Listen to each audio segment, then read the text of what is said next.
Praise the Lord. இன்றைய சிந்தனையின் வசனத்தோடு கதை ஒன்றை கேட்போமா? ஹரிஷ், என்னப்பா உட்கார்ந்துட்டு இருக்கிற? சீக்கிரம் போ, போய் கறி வாங்கிட்டு வான்னு சொல்லி எவ்வளவு நேரம் ஆகுது? என்னவோ உட்கார்ந்துட்டு விளையாடிட்டு இருக்கிற, கையில போனை வச்சுக்கிட்டு. போ போ அப்படின்னு அம்மா சொன்னாங்க.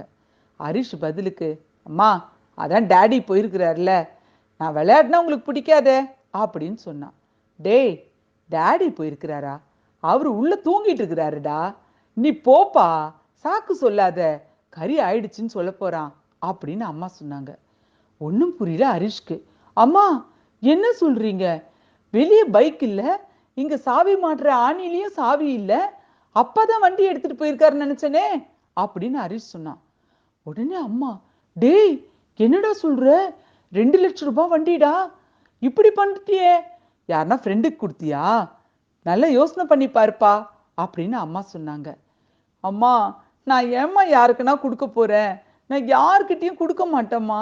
இங்க பாருங்க, சாவி நான் இங்க தான் மாட்டுவேன். இல்லடா, வேற எங்கன்னா வச்சிட்டியான்னு பாருன்னு திரும்ப அம்மா சொன்னாங்க. அம்மா, எல்லா இடத்துலயும் தேடிட்டு தாம்மா இங்க வந்து பார்த்தேன்.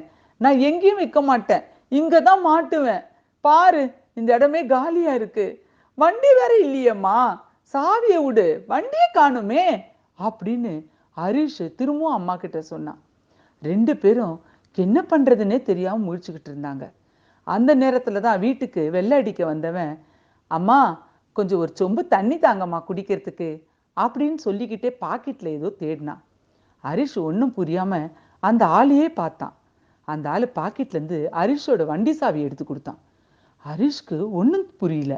பதிலுக்கு அந்த ஆளு, தம்பி, அம்மா தான் நான் வெள்ளை அடிக்கணும் வெளியேன்ன, வண்டியில பற்ற போது பக்கத்துல எடுத்துன்னு போய் விடுப்பான்னு சொல்லி சாவியை கொடுத்தாங்க. அதான் பக்கத்து காம்பவுண்ட்ல போய் விட்டுருக்க உங்க வண்டி, பத்திரமா விட்டுருக்க.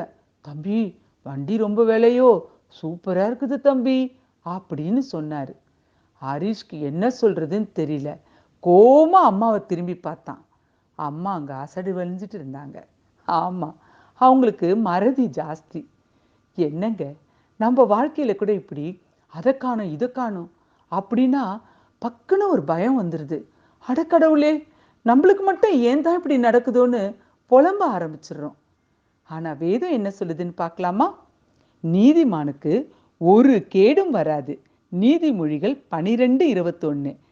ஆமாங்க, கர்த்தராகிய இயேசு கிறிஸ்துவ நம்புற உங்களுக்கு ஒரு தீமையும் வராதுன்னு தாங்க இந்த வசனம் சொல்லுது. அப்புறம் ஏன் கவலைப்படுறீங்க? God bless you all.